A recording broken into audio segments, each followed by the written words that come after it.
Hey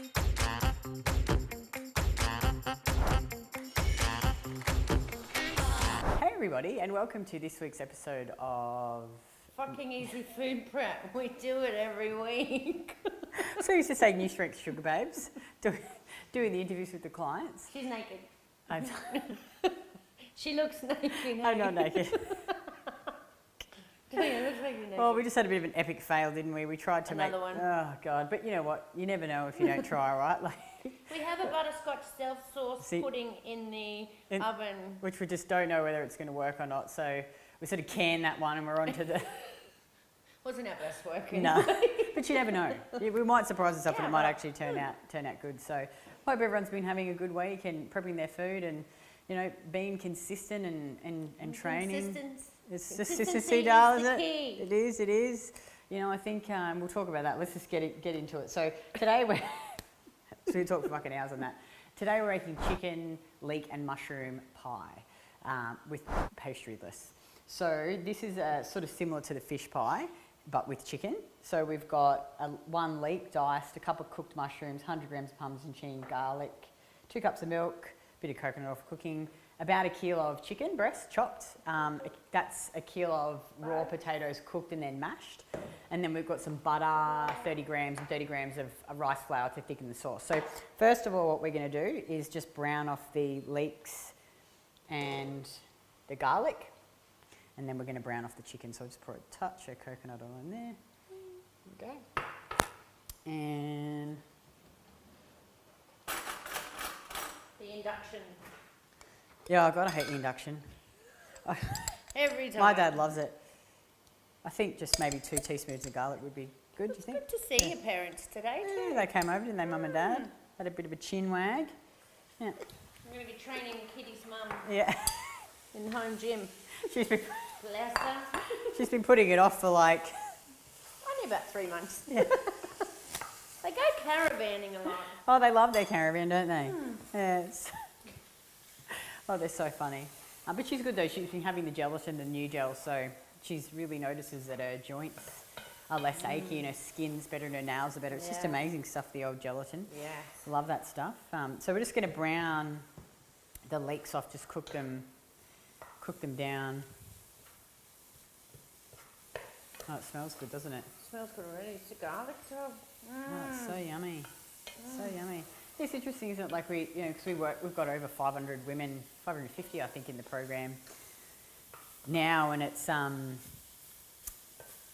you know, so many of the women that come into our program have come from, you know, like crazy dieting backgrounds, and it takes a lot of work to actually repair the metabolism. And I think people underestimate, you know, how consistent that they need to be to actually look like they want to look. You know, and that takes time, and you've really got to, I think if you're not getting the results that you want, you've really got to ask yourself and be honest with yourself. Turn it down a bit, yeah. Are you being consistent? Are you cutting out alcohol? You know, alcohol's a big one.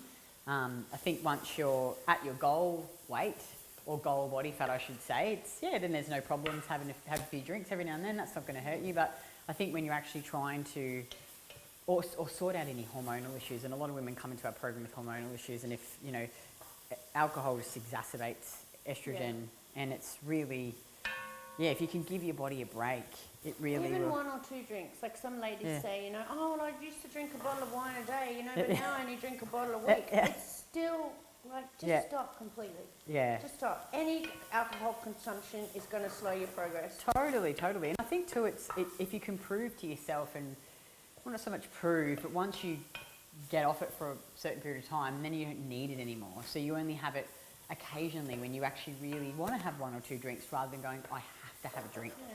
I have to have a drink to have a good time, hey. But why do you feel that you have to drink? Oh, but I used to. God, you know what I mean? Fucked. Yeah, true. You know, like I couldn't have a good time if I didn't have a drink, and I think it just took me realising and practising and, you know, feeling good again to realise that I didn't always have to have a drink when I went out or when I went to social settings, you know, and I think once you get to a good place, you can go out for dinner and it's no problem. You know, like you just make good choices and you know, and when your metabolism's a bit more robust and your digestion's good, you can have foods that aren't so optimal and it doesn't, you know, break the bank anymore or cause you really a lot of grief. But I think for a lot of women, it's going to take a while to heal, right? Like, yeah, it's... Well, I've been eating this way for years now, but I still, if I go out, even if I have like steak and potatoes somewhere, I will get stomachache because it's always cooked in shit. Yeah. You know? So, I mean, I'm still not healed either. Yeah. And, you know, we've been doing this for years. Yeah. I think too, the vegetable oils, like any sort of vegetable oils, those make me feel shitty. And Craig as well. Yeah, I think too, you just get to a point where you actually just feel good and you don't want to eat that crap anymore. You don't really need to, like, because you can just eat all this yummy, good food anyway, you know? And I think when you actually give your body what it needs, you won't crave it so much. And the other part is it's getting strong, you know? That takes a lot of time. It takes time, doesn't it? Yeah. You know, it's an ongoing... For you, you know, like you hurt your back and you've had to like how long have you been spending trying to fix your deadlift? Yeah. Oh, well, this time, it's been about probably 6 months, but I haven't been able to deadlift or squat for years because of this, you know, issue. Yeah.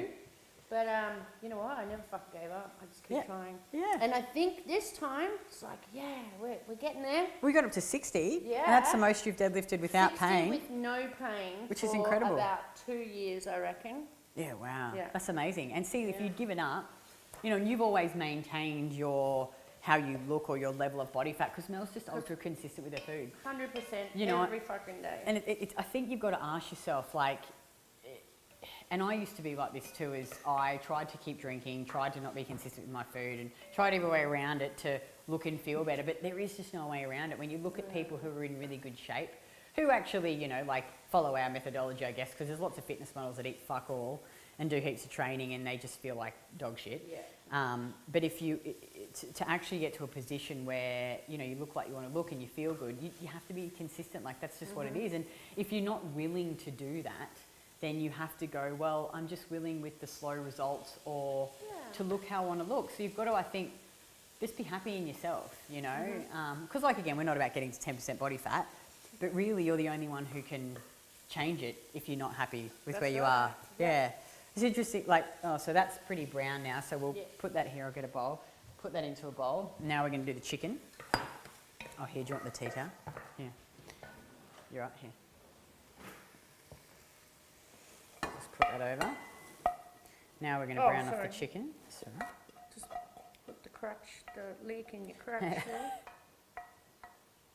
All right. So, now let's put a bit more, a little more coconut oil.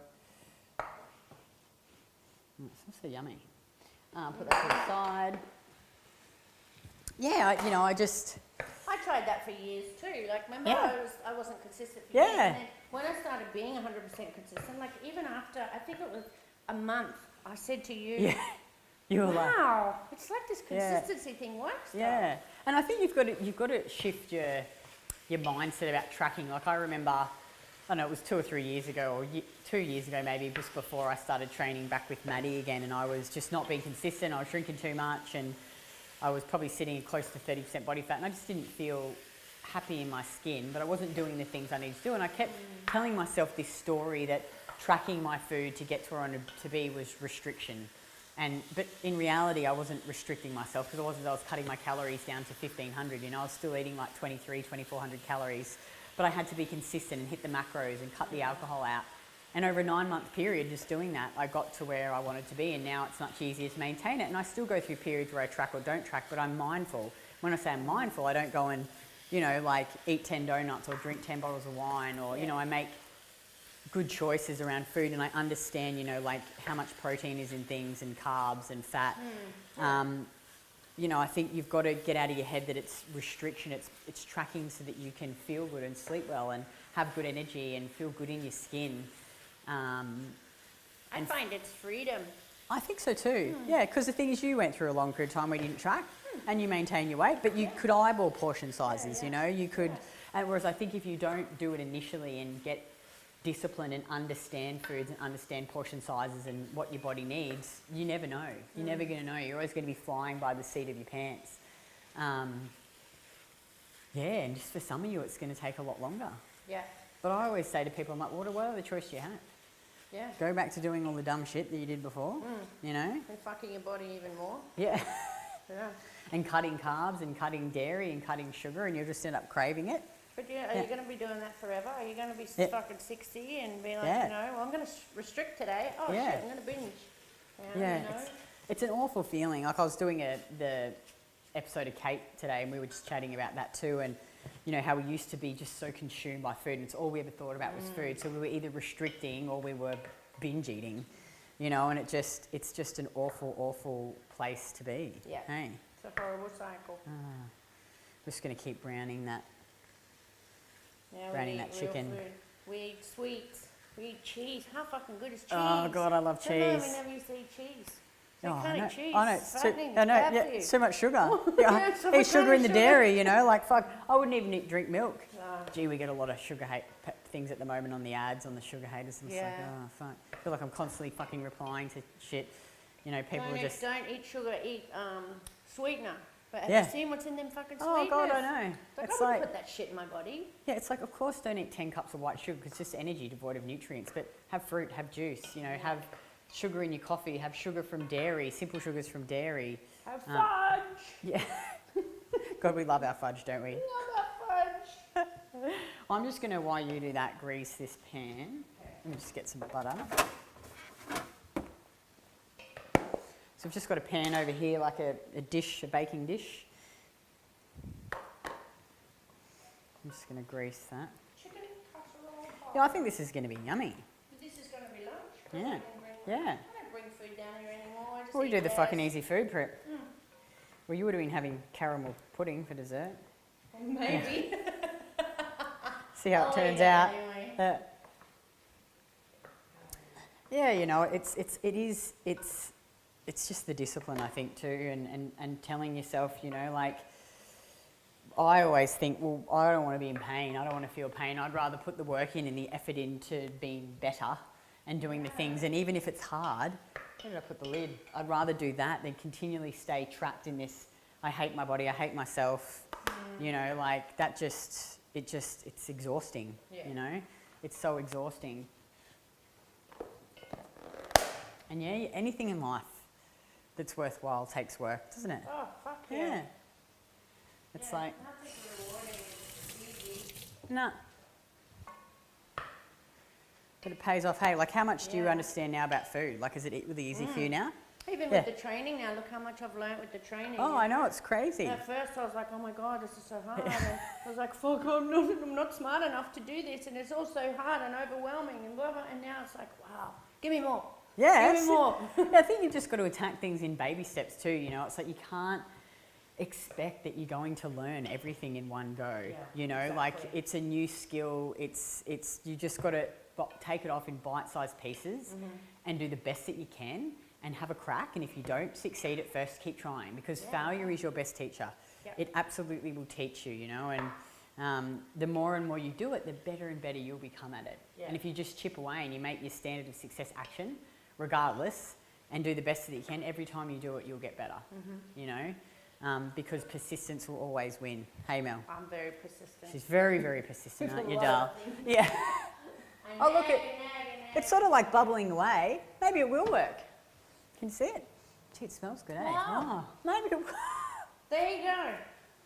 I said to her, trust the process, Kitty. Yeah.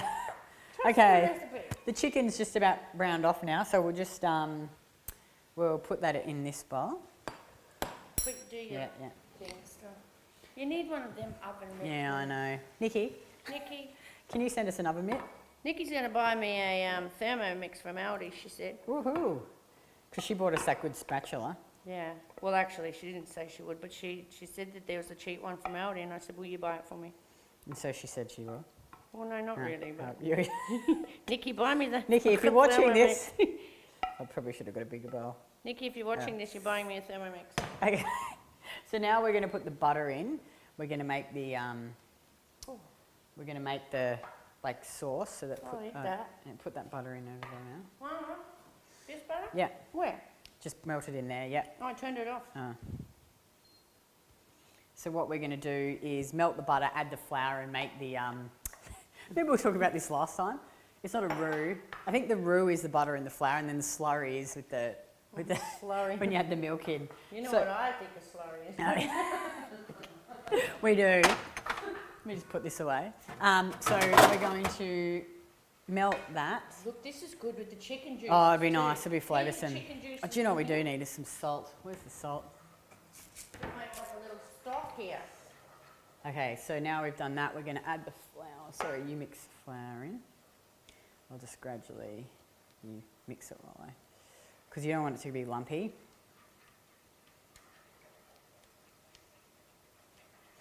And so that'll be really quite thick. And then we're going to gradually add the milk. Gradually. Gee, it smells good. I just can't get over that pudding. Maybe it's working. It's bubbling. We never really made anything that was a failure, did we? You're not a complete failure. No. We've had things that haven't turned out optimal. Okay, so you're just going to... This is like a paste. Yeah, kinda. just going to grab just a little bit of milk. Do you want the whisk or do you think that's fine? Maybe, yeah.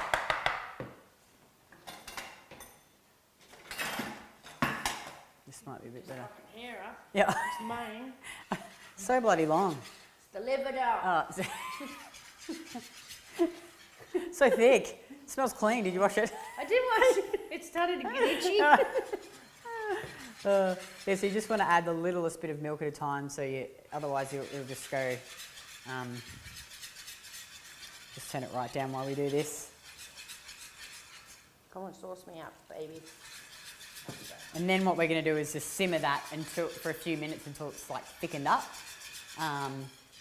And then we'll put the chicken, and then we'll put all the mushrooms and stuff in, and then we're going to pour it over the top.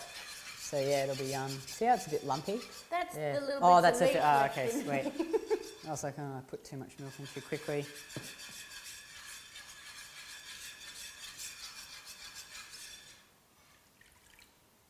Look at Winston over there. He had his little hair. He's so shiny. I know, he smells so nice. He's got his little bandana thing. Yeah, he's all tired from kindy. Okay, we'll pour the rest of the milk in. So now we're going to just turn it up. Mel's going to keep stirring.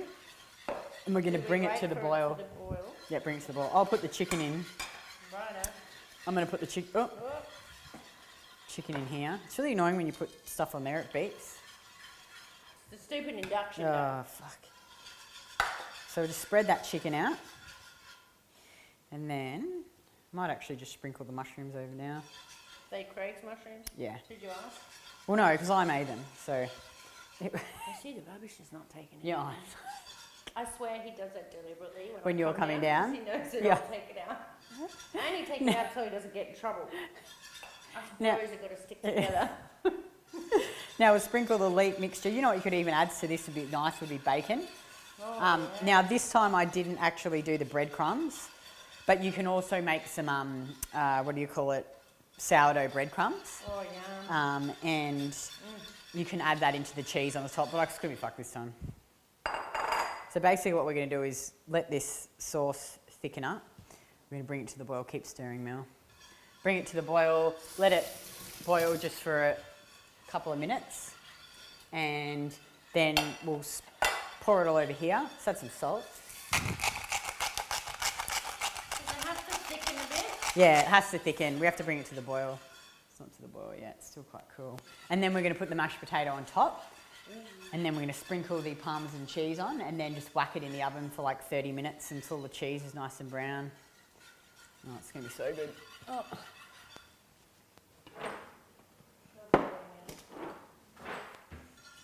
It's not boiling out. It's coming. It's coming. It's coming. It's coming. Got our next event in November. Hey, Yay. Emma's coming, the nutrition coach, which will be so exciting. They're so amazing those days. Oh, they're so good, aren't they? We just have the best time lifting, do mindset stuff. Emma will come talk about nutrition. Everybody, it's like a big family reunion. Oh, it is, we isn't all it? Talk all the time online, and you know. And it's so nice to see the people face to face. Hey, Just being able to touch them. Yeah. Not inappropriately. Or maybe, I do a little He bit. touches everyone inappropriately. What are you talking about? This will freeze really well too. So I made the fish pie last time. Do this, Mel, when it comes out. Put it into 6 portions. Yeah. And then you can eat whatever and then freeze the rest. So it freezes really, really well. Will you remind me before you go that I've got to take it out? Yeah. Just see how that, let's just pull it out and see how that pudding's going. Bubbling. It actually has worked. There you go, see? Yeah, look at that. Oh. So maybe it would have worked with the sauce over the top. Well, we can just pour it over the top now, yeah. We'll taste it and we'll see what it tastes like. Okay. So how long was that? That was probably only like 30 minutes maybe, yeah. Yeah. Yeah, it was 30 minutes. Oh, Winston's like, what are you doing? Just let it boil. He's like, you idiots. Just let it boil now. I think we can just let it simmer. Remember it thickened up last time? Mm-hmm. Yeah. It's coming to the boil. It's just... And we just peeled those potatoes, a kilo of potatoes, and then boiled them. So it's a kilo raw and about a kilo of chicken. I think maybe it was 1.1 kilos of chicken, but yeah, that sort of fits perfectly in that. Like, come on. So come on. It's bubbling. 100 grams of Parmesan cheese. I always just buy the block cheeses and just grate the whole thing at once and just stick it in a container. It lasts in the fridge for a week because those grated ones always have shit in them like anti-caking agent and stuff. Yeah. They're just really crap. Oh, this is feeling like it's getting thicker. Yeah. Yeah, this is a really easy recipe actually, and it turned out like the fish pie was so good. That was, easy. And so easy, yeah. Still a little too complicated for me. Yeah, there's too many steps, eh? If only you could throw all the ingredients in one thing and do it in the slow cooker. Well, apparently that's why these Thermomixes are good, because you just chuck it all in. Then, yeah, I think you need a thermo, darling. I'm not spending $2,000 on a Thermomix. We'll do. I could buy a small car for that. Well, we could do a Thermomix cookbook. Hey, everyone's been asking us. Still not buying one. All right, slowly. Is it boiling yet? It's nearly come to the boil. Maybe should we turn it up? We'll turn it up to 8. How about that? That's nearly there. It's nearly there, folks. I think the whole family would like this one too. The kids will like this one, hey? I think some bacon in there would be really nice as well. Nitrate-free bacon, though? Yeah, nitrate-free bacon. It's really hard to get nitrate-free bacon, isn't it? And a lot of butchers will say there's no such thing as nitrate-free bacon. Yeah, it really is really hard to get it. There's this really good prosciutto at Coles, like it's imported one that's just pork and salt, which we get sometimes. Salty. So salty. It's Beautiful. so good. That's a good one you could use too. That would be really nice. Here we go, it's boiling. It's boiling! Yay. Yeah, and I think back to the consistency. It's like just don't give up too. You know, like I have periods of time where I'm not as consistent, but just if you go too far the other way, just rein yourself in and get yourself back on track and prep your food again, and you'll just feel so much better. Like well, that's what I did after my parasite too. I didn't track for a long time, and I was like, I'm going to go without tracking, and then.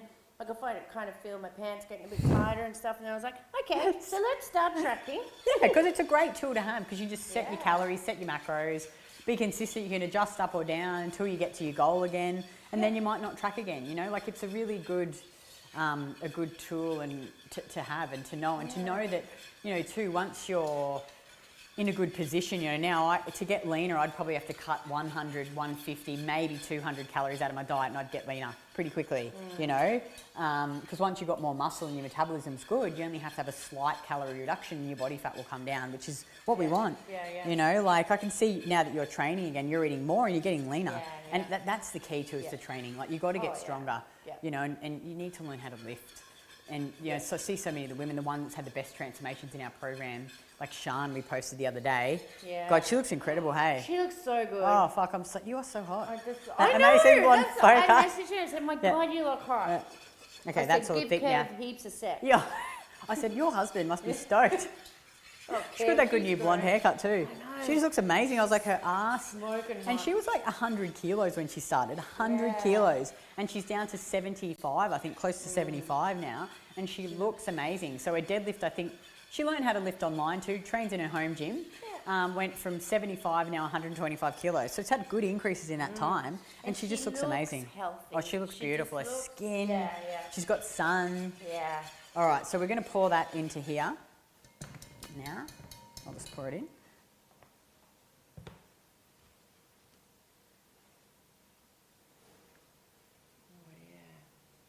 This will be good.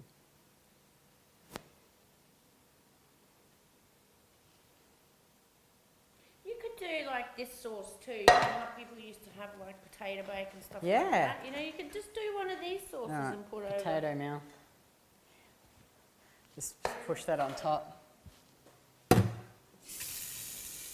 It's amazing that rice flour really thickens up. Just use your hands, son. Oh, you use your hands. I don't want to use my hands. I don't want Yeah, we don't know where your hands have been. It's not the weekend, though. They're clean. Yeah. For a few more days. Yeah, so I'm just going to put this mashed potato on top. And then we're going to sprinkle it with cheese. It's going to go nice and crusty too, isn't it'll be so good. I think with the, if you want it to go really crispy, do the breadcrumbs. Like do the sourdough breadcrumbs. Would sausage eat this? Yeah, probably. No, it's pretty basic. He just eats his basic food. Okay, now the cheese. 100 grams Parmesan cheese. Oh, my mouth is watering. Oh, this is going to be amazing. I'll have a good chicken pie. My nan's chicken pie. Okay, cool. Salt now, on the top. Yeah, put some more salt. I put some salt on the chicken. Okay. Now, in the oven. Top shelf? Yep. So say I reckon about 30 minutes. Maybe it's a bit close, isn't it? Do you reckon we should? Oh, it says all right. Yeah. It'll be fine. Yeah. Yes, it's about 180 degrees, and yeah, just basically cook that maybe half an hour till it's nice and golden brown and crispy on the top. Yay. And that's it, chicken pie. We'll see you next week. Bye.